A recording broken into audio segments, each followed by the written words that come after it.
अपने हाथों को उठाएंगे आसमान की तरफ, वो बोलेंगे खुदा आज तेरा कलाम जब मैं सुनूं, मेरी जिंदगियां खुदा हम देख तब्दील हो जाए, मेरे घराने की जिंदगी तब्दील हो जाए और हम तेरे साथ वफादारी और ध्यानदारी के साथ चलें। अपने हाथों को उठाकर वादा करेंगे खुदावन आज जब मैं तेरा कलाम सुनूंगा तो आज के बाद मैं रास्ते के साथ तेरे साथ चलूंगा, आज के बाद मैं तेरे साथ चलता रहूंगा खुदा, तेरे हुक्मों पर अड़ा और खड़ा रहूंगा, तेरे हुक्मों से दाएं या बाएं नहीं मुड़ूंगा। अपने हाथों को उठाकर खुदा से इकरार करेंगे, ये वादा करेंगे और आज की बाणी जब आप सुनने वाले हैं आपकी जिंदगियां खुदा छू रहा है और अभी से ही आपको फ्री कराए और डिलीवर कराए इन जीसस नेम। मांगते हैं यीशु मसीह के जिंदा कादिर और बाबरकत नाम से, आमीन। आप सबको खुदा की मैं अजीम प्रेजेंस के अंदर मैं वेलकम और खुशामदीद कहता हूं। आज खास तौर पर गुड फ्राइडे की इबादत है और इस गुड फ्राइडे की इबादत के अंदर खुदा का पाक रूह आज आपको छू रहा है, आज आपको बरकत दे रहा है और आज का कलाम आपकी जिंदगी के अंदर बड़े जलाली काम करेगा, आमीन। होली कम्युनियन हम इस कलाम के बाद लेंगे, लेकिन पहले हम जो कलाम सुनेंगे और कलाम के बाद हम होली कम्युनियन की तरफ पढ़ेंगे। हालेलुया।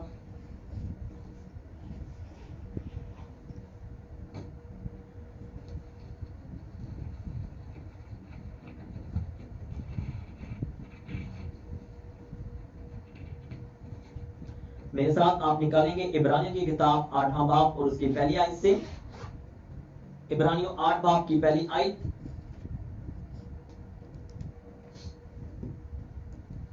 इब्रानियों 8 बाब उसकी पहली आयत के अंदर लिखा हुआ है, बड़े ध्यान से आज आपने कलाम सुनना है। इब्रानियों 8 बाब और उसकी पहली आयत।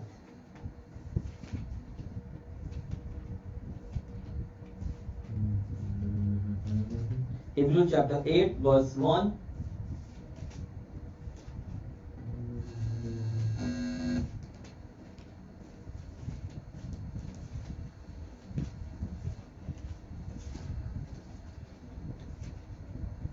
पहली आयत में जो लिखा हुआ है इब्रानियों 8 की पहली आयत में, अब जो बातें हम कह रहे हैं इनमें से बड़ी बात यह है कि हमारा ऐसा सरदार काहिन है जो आसमानों पर किबरिया के तख्त के दाहिनी तरफ जा बैठा।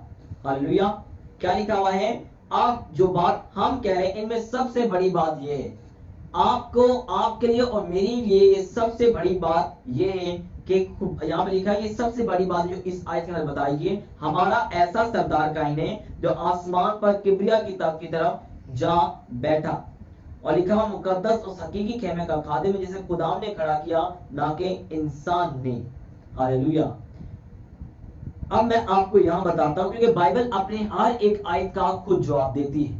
बाइबल आपको कोई भी आप आयत लें उसकी तशरीह को खुद करके आपको बताएगी।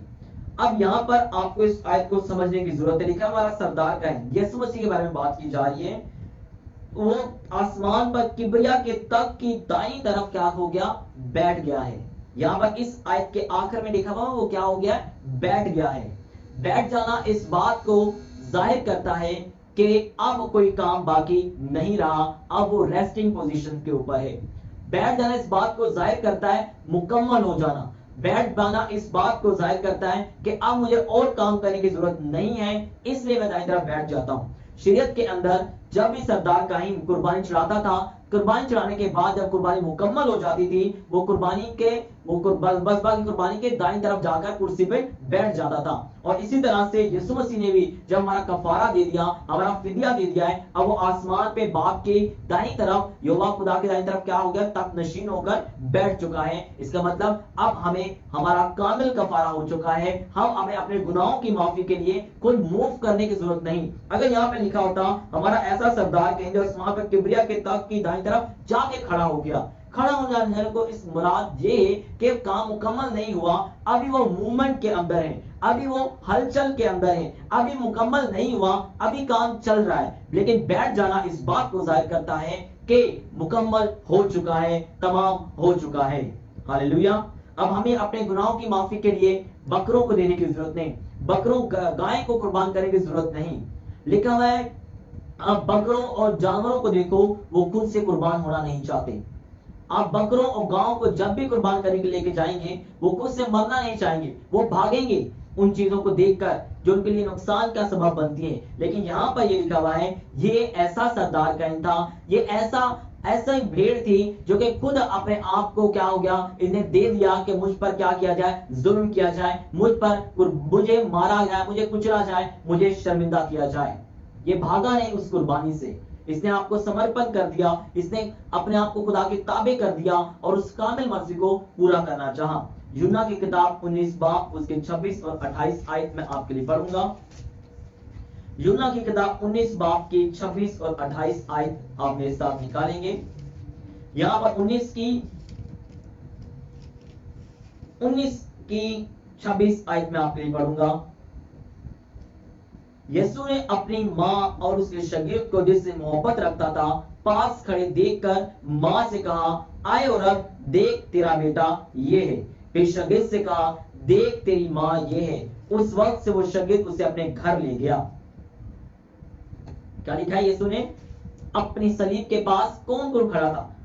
25 आयत में लिखा हुआ है, मुकद्दसा मरियम की बहन अलिशबा, मुकद्दसा मरियम की बहन अलिशबा, उसकी मां की बहन क्लोपस की बीवी क्लोपस, उसकी मां की बहन मरियम क्लोपस की बीवी और मरियम मगदलीनी। ये चंद औरतें किसके पास खड़ी थी? यीशु मसीह की सलीब के पास खड़ी हुई थी।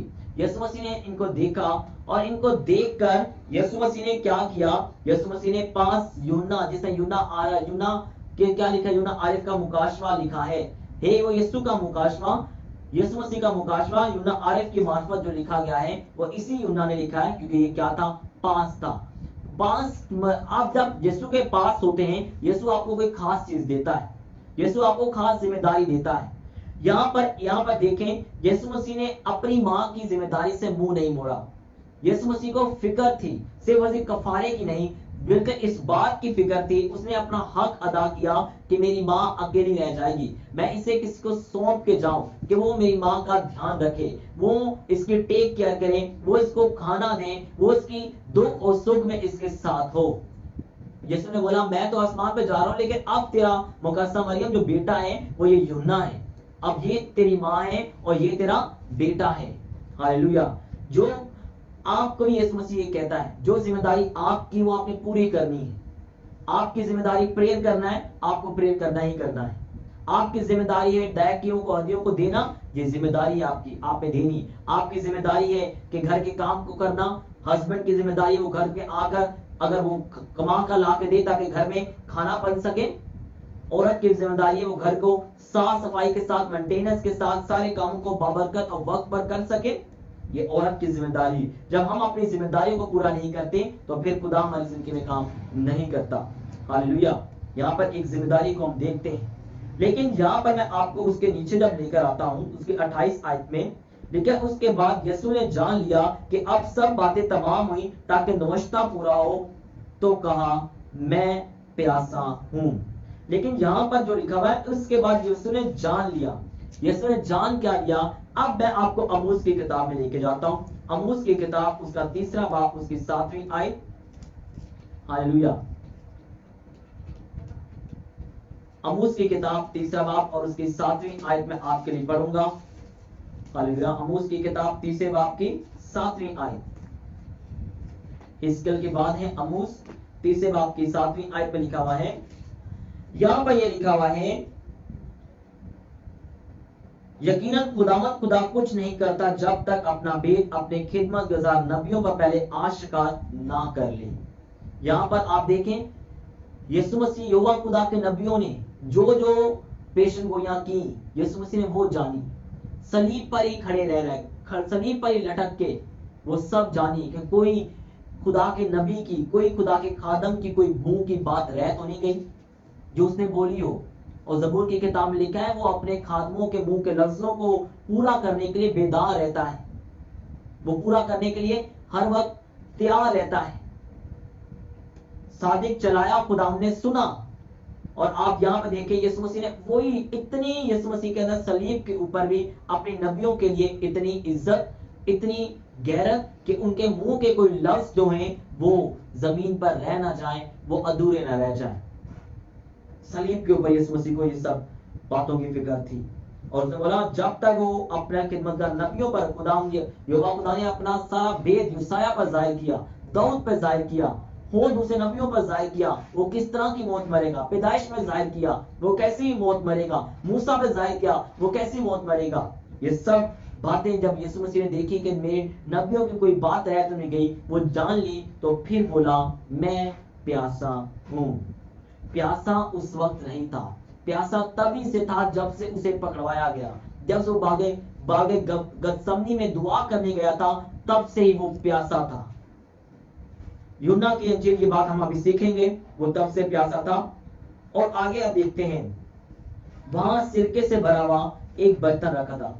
यहां पर जो प्यासा है, यीशु मसीह आज भी प्यासा है। बहुत से ईमानदारों की जिंदगी को देख कर वो आता है, वो कहता है कि मुझे यहां से पाकीज़गी मिले, वो कहता है यहां से मुझे रूहानी खुशबू आए, यहां से कलाम पढ़ने की खुशबू आए, यहां से बरकत मुझे यहां से मिलने की सगंध आए।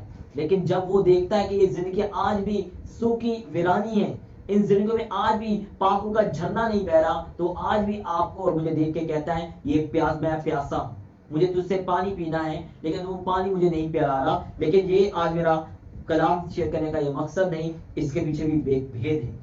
29 बाब की 29 साल में लिखा है, 19 बाब की 29 बात, सिरके से भरवा एक बर्तन था।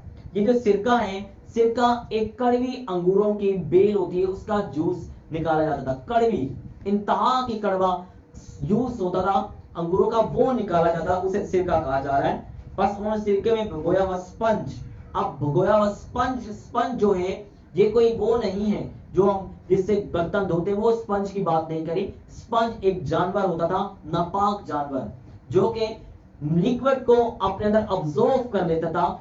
जब वो किसी भी मतलब लिक्विड को अब्सॉर्ब कर लेता था, कोई भी मतलब पानी होता था, तो जैसे वो किसी सॉलिड चीज से टकराता था, तो वो अपने बचाव के लिए किसी भी जिस्म से, किसी भी सॉलिड मटेरियल से, सख्त चीज से टकराता था वो जानवर, वो अपने अंदर जज़ब किया हुआ पानी फेंक देता था, छोड़ देता था, ताकि मैं बच जाऊं और शिकारी मुझे ना मार पाए, ना खा पाए।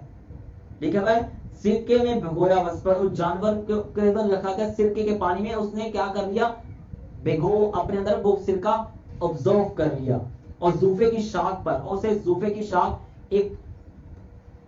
शाख एक मतलब बेल है, जो बेल मतलब के अंगूरों की तरह की बेल है, उसको मतलब उसके गुच्छे से उसे उसके यीशु के मुंह को लगाया गया।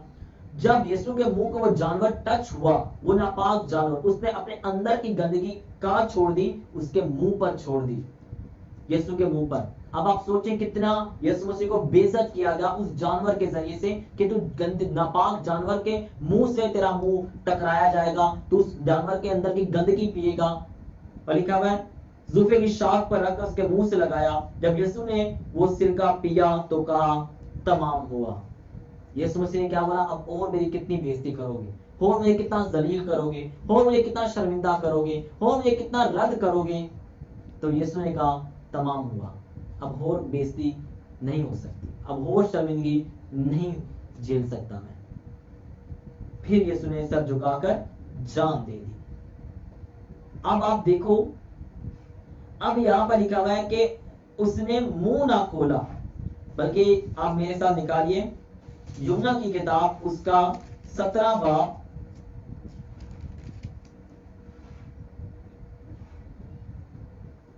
हालेलुया, बल्कि 18 बाब लिखा हुआ है।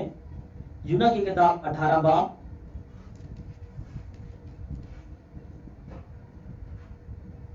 उन्नीस बाब भी निकालिए। 19 बाब की हम यूहन्ना की किताब 19 बाब की 10वीं आयत पढ़ेंगे। 19 बाब की 10वीं आयत लिखा हुआ है यहां पर, बस पिलातुस ने उससे कहा तुम मुझसे बोलता नहीं। यीशु मसीह को पकड़वा रहे थे, इल्जाम लगा रहे थे, लेकिन यीशु बोल नहीं रहा था। यूसाया 53 बाब उसकी 7वीं आयत आप निकालेंगे, क्योंकि वो क्या किस लिए पेश हो गया था। यूसाया 53 की 7वीं आयत जल्दी निकालें, फिर हमने आगे बढ़ना है, हमने और चीजें सीखनी है। 53 बाब की 7वीं आयत, 7वीं आयत में यूं लिखा हुआ है, 53 बाब की 53, यूसाया 53 उसकी 7वीं आयत में लिखा है, वो सताया गया तो भी उसने बर्दाश्त की, मुंह ना खोला। यूहन्ना 19 की 10 में क्या लिखा है, यीशु ने पिलातुस ने उससे कहा तुम उससे बोलता नहीं। क्या लिखा हुआ है, वो सताया गया तो उसने बर्दाश्त की, मुंह ना खोला। क्योंकि वो क्या था, जिस तरह बर्रा जबा करने को ले जाते हैं, जिस तरह भेड़ अपने बाल उतारने वालों के सामने बेजबान है, इसी तरह वो खामोश रहा। मैंने आपको बोला गाय भेड़ बकरियां जो हैं ये क्या करती हैं, अपने जब इनको मारना होता है, इनको जबा करना होता है, अपने आप को बचाती हैं। लेकिन यहाँ पर हमारे यीशु मसीह ने क्या किया, अपना मुंह ना खोला, बल्कि वो पेश हो गया। उसे मालूम था कि अब मेरे ऊपर क्या गुजरने वाला है, मेरे ऊपर क्या जुल्म ये करने वाले हैं। हालेलुया। यीशु मसीह एक उस्ताद थे, एक रब्बी थे। और अब आप सामने देखिए स्क्रीन पर, यीशु मसीह उस दौर के उस्ताद थे, रब्बी थे, और एक बहुत ही मशहूर तरीन पर्सनालिटी यीशु मसीह थे। आज भी यीशु मसीह पूरे हमारे दिलों के अंदर हैं, वो आज भी बहुत फेमस हैं। आज भी पूरी दुनिया में सबसे ज्यादा फॉलोअर्स यीशु मसीह के हैं। उस दौर की फेमस पर्सनालिटी यीशु मसीह थे। यीशु मसीह आम जगहों पर नहीं, बल्कि लिखा हुआ यीशु मसीह मजमू के अंदर कलाम सुनाते थे। यीशु मसीह हैकल के अंदर मेन जगह पे खड़े होकर तालीम देते थे। यीशु मसीह की इतनी रेपुटेशन, इतनी इज्जत थी कि मैंने आपको पिछले दिनों में एक कलाम सुनाया कि रोमन लोग आमतौर पर आम लोगों को नहीं बुलाते थे, लेकिन यीशु मसीह को उन्होंने रोमन लोगों ने अपनी उस डेथ सेरेमनी के अंदर इनवाइट किया था। जब वो अपने फौजियों को इजाज के साथ दफना देते, सिर्फ खास लोगों को बुलाते थे, जिनमें यीशु मसीह को उन्होंने बुलाया। अब आप लोग को मैं ये कहना चाहता हूं कि यीशु मसीह देखें कि इतने फेमस सेलिब्रिटी थे।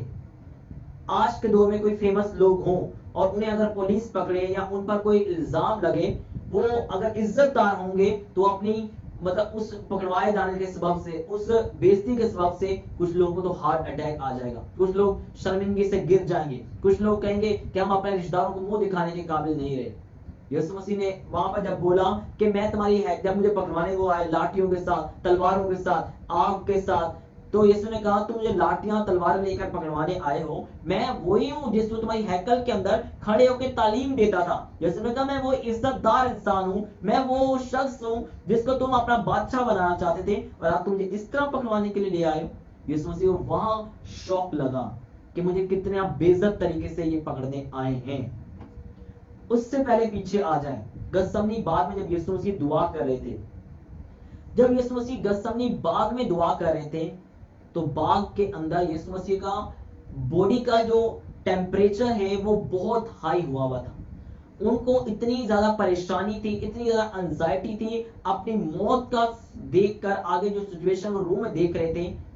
इंसान भी थे वो, मुकम्मल खुदा हैं और मुकम्मल इंसान थे। आप देखिए कि उनको मालूम था कि मेरे साथ क्या क्या करेंगे। वक्त से ही जब उनको इतना इंसान जिस्म होते हुए उनको वो एंजाइटी हो रही थी, वो प्रेशर पड़ रहा था, तो एक मेडिकल टर्म के अंदर जब इंसान को बहुत ज्यादा परेशानी होती है, बहुत ज्यादा तकलीफ होती है, बहुत ज्यादा वो परेशान होता है, कई दफा दिमाग की कहते हैं नस फट जाती है। लेकिन जब इंसान का ब्लड मतलब बहुत तेजी से फ्लो करता है इंसान के जिस्म के अंदर, तो खून जो है वो क्या बन जाता है, पसीने की बूंद बन जाता है, और जो हमारे स्वेट ग्लैंड्स होते हैं वो मर जाते हैं, वो तबाह हो जाते हैं। जिसके सबब से जिस्म में क्या होना शुरू हो जाती है, जगह जगह खारिश होना शुरू हो जाती है, जगह जगह खारिश के बाद रेड स्पॉट पड़ जाते हैं, वैसे हो जाते हैं, स्किन टेंडर हो जाती है, स्किन जगह जगह तबाह हो जाती है। गतसमनी बाग के अंदर यीशु मसीह की स्किन क्या होना शुरू हो गई थी, टेंडर होना शुरू हो चुकी थी, तबाह होना शुरू हो चुकी थी।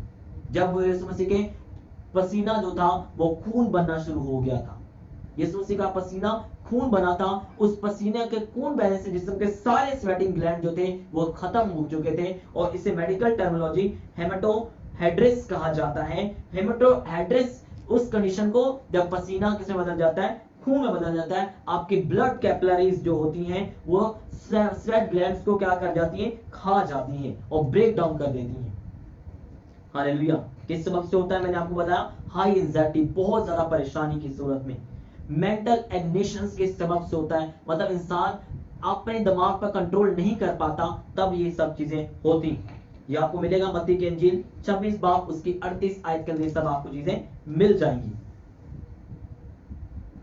ये बात आपको एक पता होनी चाहिए कि जिस पुराने ऐहदनामे के अंदर जिन्होंने कुर्बानी देनी होती थी वो परफेक्ट होने चाहिए थे, उनके अंदर कोई कमी नहीं होनी चाहिए थी, कोई दाग कोई धब्बा नहीं होना चाहता। यीशु मसीह कारपेंटर थे, यीशु मसीह लकड़हारे का काम करते, बड़ी बड़ी लकड़ियां यीशु मसीह उठा लेते थे।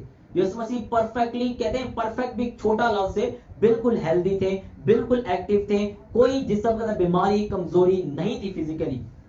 वो पैदल मनादी करने जाते थे, पैदल मनादी करने से उनकी स्ट्रेंथ बनी रहती थी, उनकी स्ट्रेंथ कम नहीं होती थी।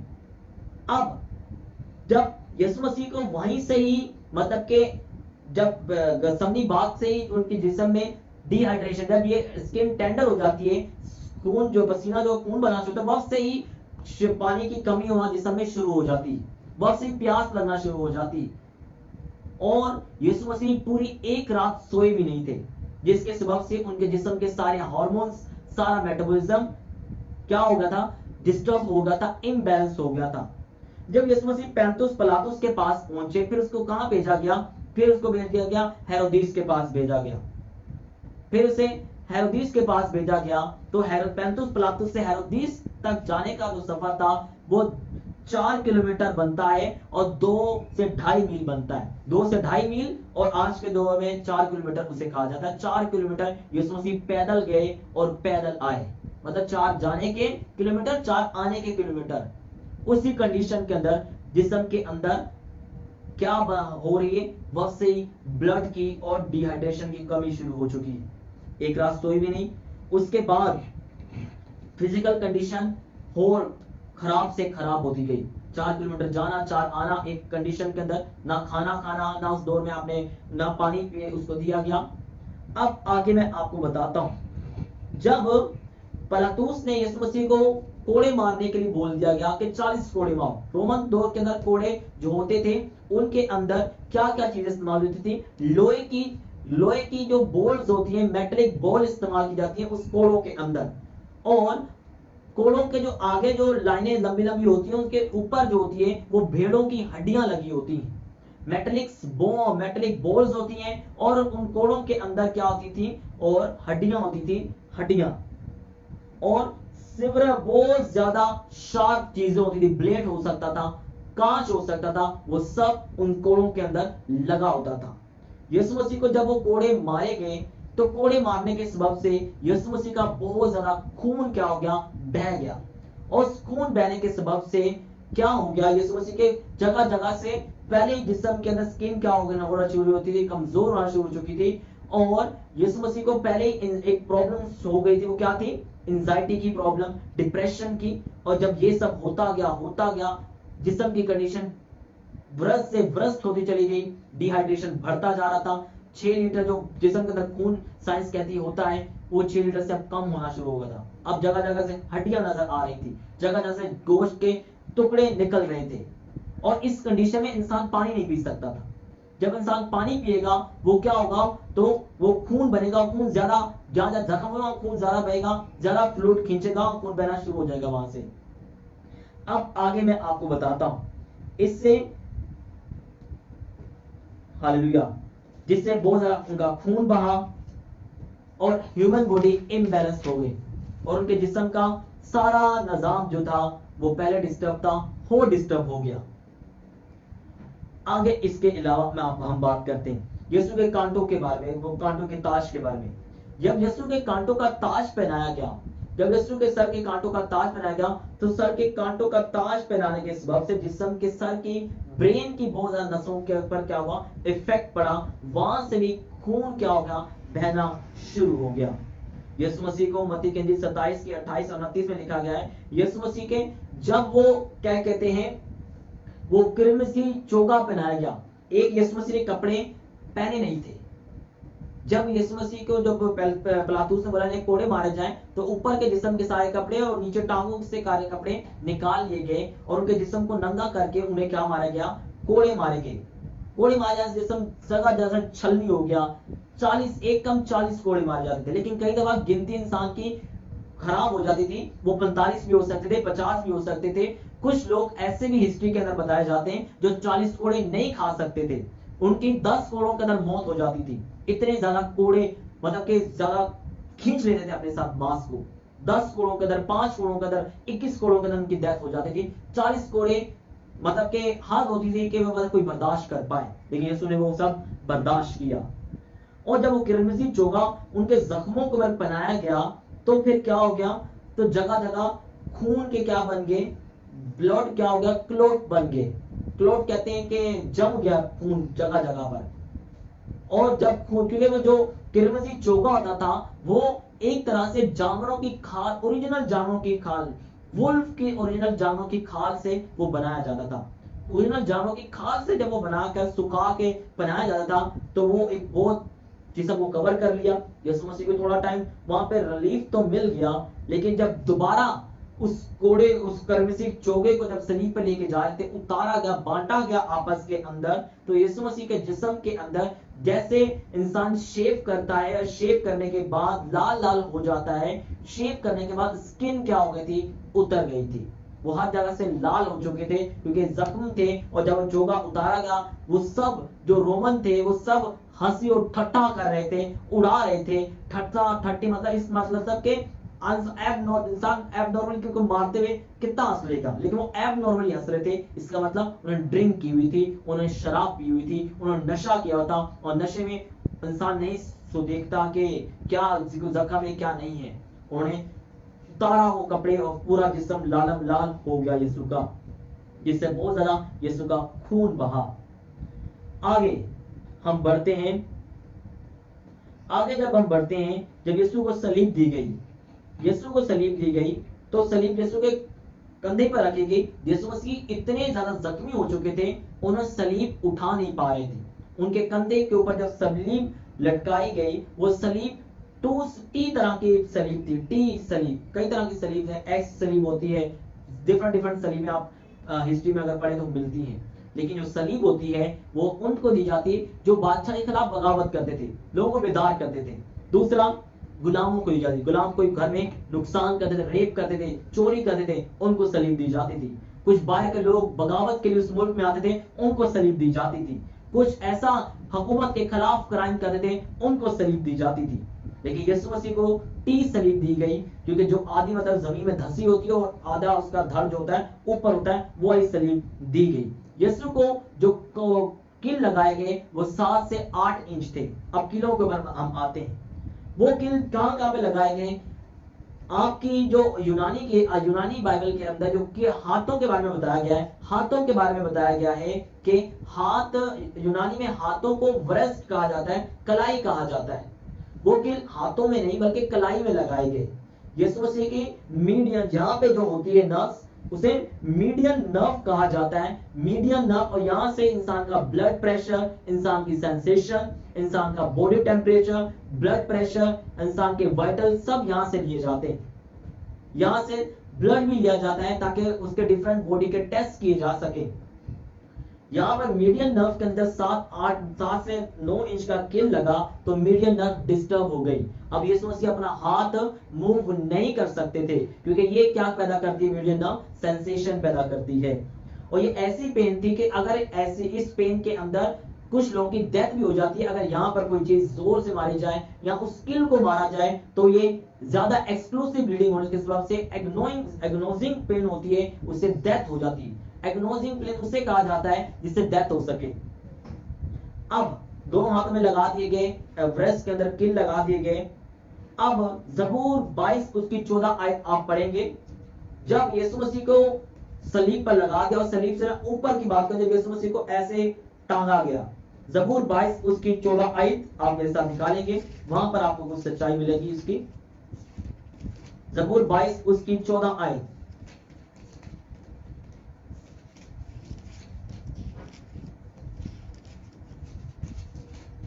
जबूर 22 की 14 आयत में लिखा हुआ है, मैं पानी की तरह बह गया, मेरी सब हड्डियां उखड़ गई। उखड़ गई के मराद क्या है? डिसलोकेट हो गई, टूटी नहीं, डिसलोकेट हो गई। यीशु मसीह, मैंने आपको बोला जब व्रस में हाथों में किल लगाए गए, हाथों में किल लगाए गए, यीशु मसीह अपने हाथों की मूवमेंट नहीं कर सकते थे। फिर उन जो सिपाही जो थे, रोमन सिपाही, उन्होंने क्या किया? यीशु मसीह के हाथों को खोला। जब हाथों को खोला, ये वाली और ये वाली हड्डी यीशु मसीह की डिसलोकेट हो गई, अपनी जगह से हिल गई। अपनी जगह से मूव कर गई, जिससे यीशु मसीह जब इंसान इतना अगर इंसान मतलब के बाजू खोल सकता है, वो 6 इंच और यीशु के बाजू खुल गए, क्योंकि उन्होंने कील लगाने थे, पीछे की तरफ उन्होंने खींचा और यीशु की ये दोनों बाजू क्या कहते हैं वो डिसलोकेट हो गए। जबूर 22 उसकी 14 आयत इस बात की सबूत, बट मैंने कहा टूटी नहीं है, डिसलोकेट और टूटने में फर्क होता है। अब पैरों में जो कील लगाए गए वो 90 डिग्री के एंगल से लगाए गए, मतलब नीचे की तरफ माउंट करके लगाए गए, और नीचे जब कील लगाए गए डोर्सल पेडल आर्टरी जो है वो टूट गई, वो डैमेज हो गई, और पैरों से भी एक्सक्लूसिव ब्लड निकलना शुरू हो गया। पैरों की मूवमेंट क्या हो गई, अब बंद हो गई, पैरों की अब मूवमेंट भी आप नहीं कर सकते, वहां से भी एक्सक्लूसिव बेइंतहा खून वहां से भी जारी हो रहा है। और ऐसी पेन है जो एक्यूट पेन कंसीडर की जाती है, जो कि मतलब के रुकती नहीं, जो कि मतलब जारी रहती है, आपके ब्रेन तक पहुंच जाती है, ऐसी पेन थी। अब यहां पर बात खत्म नहीं होती। अब जब यीशु को सलीब जब वो नीचे थे तो अचानक से ऊपर किया गया, ऐसे जैसे जैसे यहां पर यीशु को लटकाया गया है, तो इन्हें ये सलीब को ऐसे ऊपर किया गया। जब ऊपर किया गया तो यीशु मसीह को आप पहले मैं कहूं डिहाइड्रेशन का शिकार थे, पानी की इंतहा की कमी उनके अंदर हो चुकी थी, खून भी बेतहा बह गया था, जिसके वजह से बॉडी इम्बैलेंस हो चुकी थी, सारे विटामिन सारे हार्मोन्स हिल चुके थे, प्रॉपर काम नहीं कर रहे थे। अब जब लेके गए तो सारा वजन यीशु मसीह के डायफ्राम पर आ गया। डायफ्राम उस चीज को कहा जाता है जो एब्डोमन को, पेट को और लंग्स को क्या करता है, अलग करता है, उसे डायफ्राम कहा जाता है। अब सारा वजन यीशु मसीह के सिंपल सादा उनके पेट के इस तरफ आ गया। जब पेट के इस तरफ आ गया तो यीशु मसीह को सांस लेने में बहुत ज्यादा मुश्किल हो रही थी, अंदर कार्बनिक एसिड बनता जा रहा था। कार्बनिक एसिड मतलब जितनी अंदर मतलब ऑक्सीजन है वो इस्तेमाल हो चुकी है, अब नई ऑक्सीजन नहीं आ रही, और जिससे उनके जिस लंग्स के अंदर क्या पैदा हो गया, प्लूरल इन्फ्यूजन हो गया। प्लूरल इन्फ्यूजन उसे कहा जाते हैं कि लंग्स के अंदर क्या पैदा हो गया, सराउंडिंग के अंदर पानी बन गया, क्योंकि सांस नहीं ली जा रही थी प्रॉपरली, तो लंग्स में क्या बन गया, पानी चला गया और पानी भरना शुरू हो गया।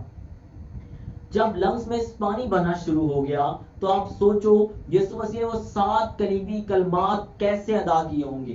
गला सूख रहा था, दर्द के अंदर जिस्म करा रहा था, लोग उस सिचुएशन के अंदर होते तो लोग बात करना पसंद नहीं करते, लोग देखना पसंद नहीं करते, सुनना पसंद नहीं करते, लेकिन यीशु मसीह ने यूहन्ना की किताब 19 में अपनी मां की जिम्मेदारी अदा की, अपने साथ वाले फरदोस में जो उस डाकू गया था उसके साथ बात की, 7 सलीबी कलमात अदा किए, माफ किया, बोला तमाम हुआ, आए बाप इनको माफ कर। वो 7 सलीबी कलमात सलीब के ऊपर कैसे अदा किए आप इमेजिन नहीं कर सकते, और हम अच्छी खासी और जिंदा और सेहतमंद हालत के अंदर दुआ नहीं कर सकते। वो यीशु मसीह ने 7 सलीबी कलमात इतनी भयानक कंडीशन में अदा की।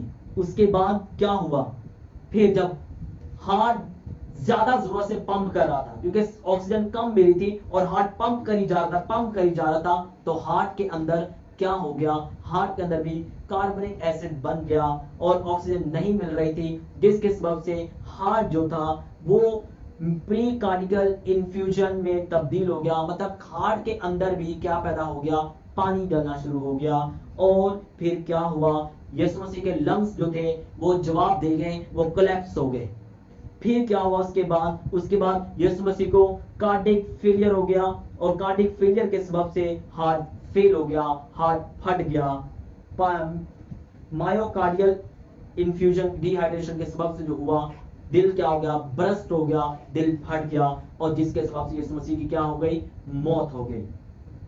उसके बाद जब यीशु मसीह ने ये सब हो चुका तो फिर वहां पे पास खड़े हुए उसने देखा कि अब उस नेजा में इसके पसली में मारता हूं। जब नेजा पसली में मारा, हार्ट फट चुका था। जब हार्ट फट जाता है तो खून और पानी बहना शुरू हो जाता है, खून और पानी वहां से बह निकला, और क्या हुआ, उसके ऊपर आके गिरा, और कहा जाता है हिस्ट्री के अंदर उसकी आंख अंधी थी एक, जब वो खून का झरना उसकी आंख पे गिरा, वो सपाई जो एक आंख से काना था वो देखना शुरू हो गया, और इस सबब से उसने इकरार किया कि वाकई ये खुदा का बेटा है, वाकई ये जिंदा खुदा है। हालेलुया। ये सब आपको मैंने बातें बताई हैं, ये सब यीशु मसीह ने सहा है। कौन सी बीमारी है जो यीशु मसीह ने बर्दाश्त नहीं की? कौन सी स्किन डिजीज है जो यीशु मसीह ने नहीं सही? वो सब आपके लिए सह गया, वो सब आपके लिए। जब युवा खुदा ने देखा यूसाया फिदिया नहीं दे सकता क्योंकि वो भी गुनाह में है, उसने युवा खुदा ने देखा दानियल फिदिया नहीं दे सकता।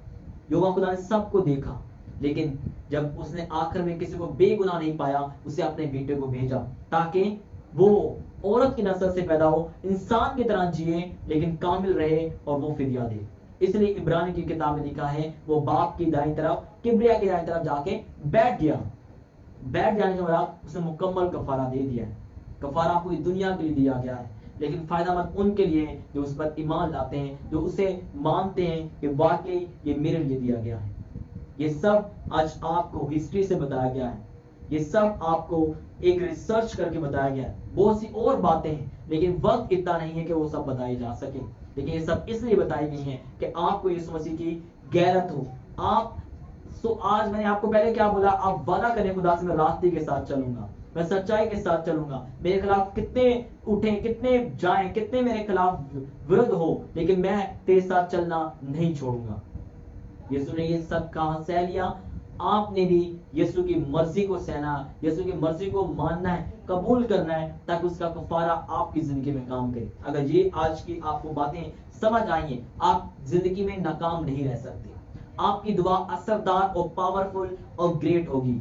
आपकी दुआ में खुदा की अजीम कुव्वत और अजीम खुदा का वसा काम करेगा।